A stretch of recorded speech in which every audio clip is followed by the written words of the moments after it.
Hi everyone, in front of me I've got Motorola Moto G34 and let me share with you how to reset up preferences on this device.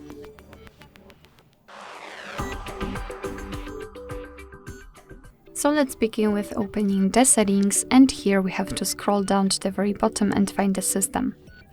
Now let's tap on reset options, and as you can see at the top we've got the option we're looking for. So here our device will inform us what it will actually reset, so of course the Wi-Fi, mobile data and Bluetooth. If you're ready, tap on reset settings. Of course we will have to confirm it with our screen lock and then tap on reset settings. As you can see, we've got this information that this operation cannot be undone, so be aware, and then tap on reset settings. And as you can see, we've got this information, which means that we just successfully reset all of them.